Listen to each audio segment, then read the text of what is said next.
Fala, amigos do Esquema Tático, sejam bem-vindos a mais um ET Analisa. Hoje vamos falar sobre, na verdade, hoje, ontem, sei lá, já eu acho que é mais de meia-noite já de quinta-feira. Acabou hoje a primeira rodada da Libertadores, então todos os jogos já foram concluídos, e aqui a gente vai analisar um pouco como é que foi esses jogos, como é que está a situação dos grupos. Então, antes de começar, sigam a gente nas redes sociais, Facebook, Instagram, Twitter, esse logo ao meu redor, e vamos para o vídeo. Greg, solta a vinheta. Muito bem, gente, vamos aqui rapidinho compartilhar a tela com vocês da página do Globoesporte.com com a tabelinha. Então, temos aqui a tabela da Libertadores e a primeira rodada do Grupo A. Tivemos aí o Palmeiras com time reserva praticamente, né? Apenas 4 titulares, o Everton, Gustavo Gomes, o Veiga e o Dudu, o resto tudo reserva, sem contar que nem o Abel foi para o jogo na Venezuela, estava suspenso por conta da expulsão na Recopa Sul-Americana, mas mesmo com o time reserva e com o Navarro desencantando, o Palmeiras fez 4-0 no Deportivo Táchira, sem muita dificuldade. O Palmeiras mantém o recorde de visitante com mais tempo invicto, né, fora de casa. E no outro jogo do grupo, o Independente Petroleiro foi buscar um empate em casa contra o Emelec, 1-1.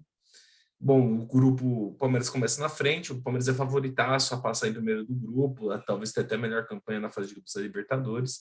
Talvez a grande dificuldade do Palmeiras seja enfrentar o Emelec em Guayaquil, que vai ser o estágio da final. Mas o resto do grupo não parece gerar muita dificuldade. O Palmeiras já em primeiro, Emelec e Independente Petroleiro dividindo a segunda colocação e o Táchira em último. Na próxima rodada, o Palmeiras recebe o Independente Petroleiro no Allianz Parque, terça-feira, enquanto o Emelec recebe o Táchira. Na minha opinião, o Palmeiras vence esse jogo tranquilamente, vai chegar a 6 pontos. O Emelec faz 4 e aí já começa a se formar já o grupo que se classifica e a disputa aqui embaixo pela Sul-Americana. Grupo 2 de Libertad, Strongest, Atlético Paranaense e Caracas. Todo mundo empatou. O Atlético Paranaense foi visitar o Caracas, na Venezuela, empatou em 0-0.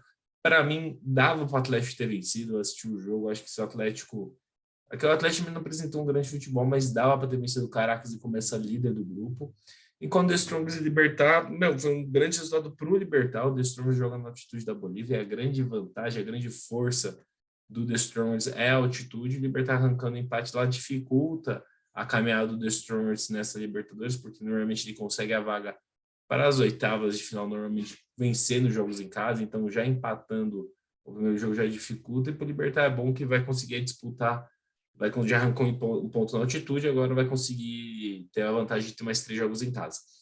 Esse grupo é meio difícil de falar, eu acho que o Caracas vai ser o último, eu acho que a briga pela classificação entre Atlético Paranaense, The Strongest e Libertad. Eu acho que o Atlético tem mais times, eu acho que o Atlético vai passar. E a briga fica entre Libertad e The Strongest. Eu boto Libertad um passinho à frente por ter arrancado o empate na Bolívia. Na segunda rodada, o Atlético Paranaense recebe o The Strongest na Arena Baixada. É importantíssimo arrancar uma vitória para sonhar uma classificação, primeiro lugar, para não pegar equipes mais fortes. Enquanto o Libertad também tem um jogo decisivo de vencer o Caracas em casa. Se o Atlético Paranaense e o Libertad vence, já ficam com 4 pontos, abrem 3 do terceiro e quarto colocado, já começam a caminhar para conseguir uma classificação. Grupo C, o grupo para mim foi o grupo da morte de Bragantino, Nacional, Estudiantes e Vélez. Bom, o Bragantino, cara, estreando Libertadores, jogou muito bem, dominou o Atlético Nacional, fez 1-0 no primeiro tempo, fez 2-0 no segundo. E uma vitória muito importante. O Bragantino, que era estreante, enfrentando o time com mais jogos em Libertadores, que é o Nacional do Uruguai, tricampeão também da Libertadores. E uma vitória muito sólida, muito firme. Então é importantíssimo o Bragantino para se classificar nesse grupo, vencer todos os jogos em casa. E essa vitória já dá um passo bem grande aí para brigar pela classificação. No outro jogo, o Estudiantes não tomou conhecimento do Vélez, apenas um sonoro 4-1, tapa na orelha do Vélez. E o Estudiantes aí vai começando a despontar como o time que vai brigar aí com o Bragantino pela primeira colocação. Acho que talvez o Nacional provavelmente consiga se recuperar, mas aí já vai dando cara de quem vai comandar esse grupo. Próximo rodada do Nacional recebe Estudiantes. O Nacional, se quiser brigar por uma classificação, precisa vencer o Estudiantes, porque senão já vai ficar 6 pontos do Estudiantes. Se o Bragantino também vencer, vai ficar 6 pontos do primeiro e segundo colocado, e começa a ficar uma situação muito difícil. Então é importantíssimo para o Nacional vencer, é a mesma coisa para o Vélez, só que eu não vou dar aqui moral para o Argentino, então é importantíssimo para o Bragantino, se vencer o Vélez fora de casa, é um passo muito grande. Pelas minhas contas, normalmente 12 pontos você está classificado, mas vencendo 4 jogos dos 6. Só que se você fizer 11 pontos, ou seja, vencer os 3 em casa e empatar 2 fora, a probabilidade de você não se classificar é mínima, assim. É só se tiver um time que perder todos os jogos. Senão você consegue sim se classificar com 11 pontos. Então eu não sei qual é a conta do Bragantino, mas se vencer o Vélez, já consegue metade dos pontos necessários e ainda vai ter 2 jogos em casa. Então é um jogo chave aí para o Bragantino, ainda mais está no começo da fase de grupo, então ele não tem aquele jogo de desespero, aquele jogo de tipo é tudo ou nada. Então é a chance do Bragantino aproveitar o Vélez, que aparentemente parece um time meio frágil. Grupo D, de 2 brasileiros, de Atlético Mineiro, América Mineiro, Independente del Valle e Tolima, Deportivo Tolima.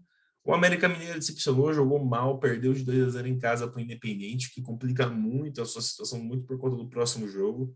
Eu achei que o América teria uma atuação melhor, inclusive até achei que o América venceria esse jogo contra o Independente del Valle. O Independente del Valle que é um time, assim, é um bom time, ganhou o Sul-Americana recentemente também bateu o final de Libertadores, é um time bem estruturado, mas eu acho que o América conseguia fazer frente com a vitória. Essa derrota em casa é um golpe muito forte para a campanha do América.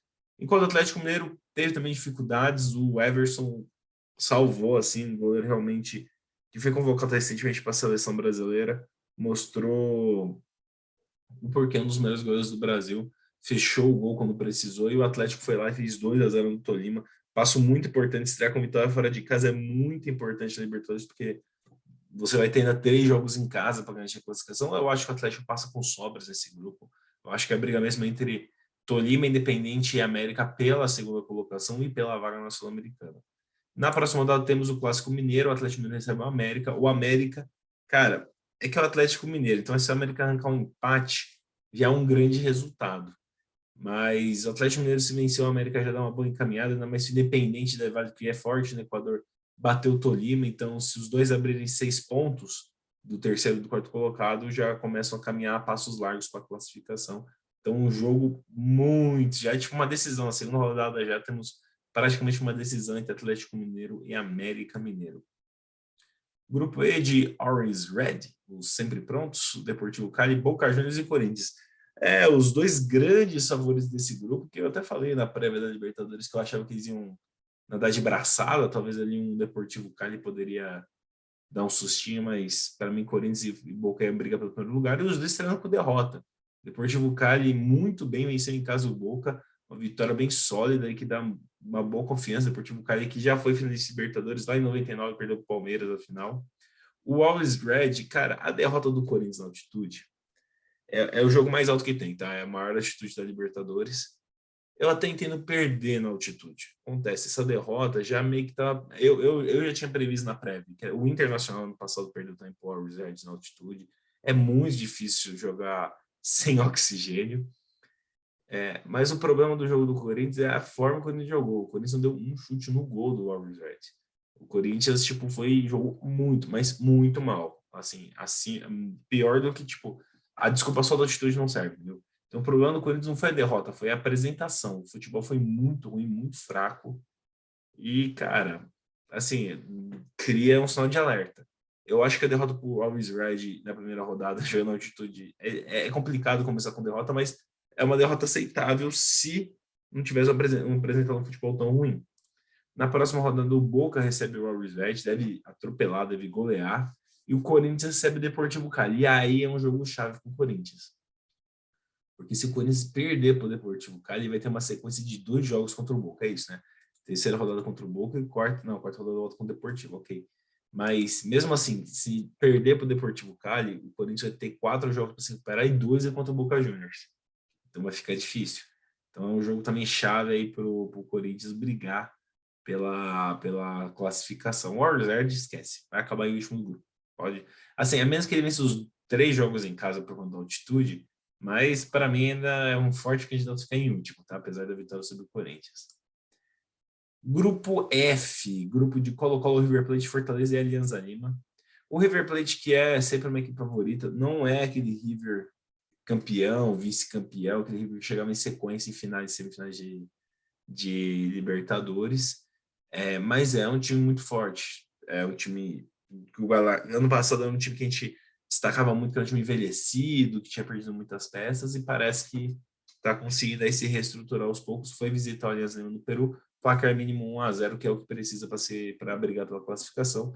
Então o River Plate continua sendo um adversário muito duro, e duro também foi o golpe que o Fortaleza levou. O Fortaleza não jogou bem, falhou bastante na sua estreia de Libertadores, perdeu para o Colo-Colo, que não é aquele Colo-Colo de outros tempos, é um Colo-Colo bem mais fraco, mas mesmo assim o Fortaleza perdeu por 2-1, o Castelão lotado, então acho que foi um vacilo do Fortaleza. Inclusive, parabéns para o Renato Kaiser, que fez o primeiro gol do Fortaleza na história da Libertadores. Até para eu assistir, na verdade eu assisti quando o jogo ficou 2-0 para o Colo-Colo, foi a hora que eu liguei a TV quando cheguei em casa, e cara, o Fortaleza acho que vacilou muito nesse jogo. Com a sua torcida, estreia, acho que vacilou e perdeu uma sequência de 9 jogos seguidos vencendo em casa, né? Então, foi um vacilo muito grande. Eu achava que River Plate e Fortaleza iam ser os times que iam brigar pela classificação, mas com essa derrota em casa, acho que o Colo-Colo começa a disputar como candidato também a brigar pela classificação. Na próxima rodada, o Fortaleza não tem vida fácil, vai visitar o River Plate. Então, uma derrota nesse jogo não é, tipo, é ruim para o time para brigar pela classificação, mas eu acho que é uma derrota que estava na conta, entendeu? O que não estava na conta era a derrota em casa para o Colo-Colo. E o Colo-Colo recebe a Alianza Lima. Então, se os mandantes ganharem, que são os favoritos, River Plate e Colo-Colo, eles já abrem 6 pontos de Fortaleza e Alianza Lima, e a situação vai ficar difícil para Fortaleza, hein? Vai ter que correr atrás. O bom é que para correr atrás são 4 jogos e 2 é contra o Alianza Lima, então teria que vencer o fraco time peruano, mas aquela situação, né? Grupo G, grupo de Colón, Cerro Porteño, Olímpia e Peñarol, uma estreia de Libertadores com o maior clássico paraguai entre Olímpia e Cerro Porteño, e decepcionou os fãs com 0-0, né? Nenhum golzinho. Então, empate no jogo da grande rivalidade paraguaia, o que eu não acho que seja nenhuma surpresa. A surpresa para mim foi o Colón no estádio Cemitério de Elefantes vencer por 2-1 o Peñarol. Peñarol que eu achava que assim, ano passado ficou fora da Libertadores. Foi até estranho ver uma Libertadores sem o Peñarol. O Peñarol jogou a Sul-Americana no passado. E começa mal, começa com uma derrota para o Colón fora de casa. A sorte do Peñarol é que o Olímpia e Cerro Porteño empatou, então só estão um ponto na frente dele. Na próxima rodada, o Cerro Porteño recebe o Colón e o Peñarol recebe o Olímpia. Então, assim, o Peñarol precisa vencer. Enquanto o outro jogo, o Colón tem a chance de começar a disparar, porque se bater o Cerro Porteño, começa a abrir uma gordura já do terceiro colocado e já começa a sonhar com uma classificação sendo o time menos badalado desse grupo. E para finalizar, o grupo H, o grupo de Flamengo, Tajeres, Universidade Católica e Sport Cristal. O Flamengo foi visitar o Sport Cristal no Peru, e os times peruanos estão com aquele problema de vai ter jogo, não vai ter jogo, por conta dos protestos. O jogo foi cancelado, remarcado, cancelado, remarcado. No final das contas, o Flamengo jogou e venceu. Não foi um futebol dos melhores, mas o Flamengo fez o que tinha que fazer, que era vencer o Sport Cristal fora de casa 2-0. Começa bem Libertadores. É o grande favorito para passar em primeiro lugar do grupo, junto com o Palmeiras e Atlético Mineiro, são os favoritos para fazer pontuações, as maiores pontuações na fase de classificação. E do outro lado, o Tajeres, que é uma equipe média na Argentina, vence a Universidade Católica, que ano passado caiu nas oitavas de final para o Palmeiras. Foi ano passado? Ano passado. Eu acho que é que eu não lembro se enfrentou em 2020 ou 2021, mas acho que foi 2021. O Palmeiras eliminou a Universidade Católica. A Universidade Católica, cara, é outro time que não é aquele de outros tempos. Eu acho que está bem equilibrado essa briga de Tajeres e Universidade Católica pela vaga de terceiro lugar. O Sport Cristal acho que está um pouco abaixo. E nesse confronto direto, o Tchareles já venceu a primeira, né? O Sport Cristal vai precisar no jogo de volta com o Tchareles vencer para brigar ali por uma vaga. Na próxima rodada, a Universidade Católica recebe o Sport Cristal para brigar pela classificação, é importantíssimo vencer. E o Flamengo recebe o Tajeres no Maracanã lotado, então provavelmente o Flamengo vai vencer aí fácil também, uns 2-0, tranquilo. Bom, gente, essa foi a nossa análise da primeira rodada da Libertadores. Semana que vem a gente volta para a segunda. Até a próxima. E deixa seu comentário, comenta o que você achou da primeira rodada, deixa o like, deixa a sua inscrição, o sininho, e até a próxima. Falou!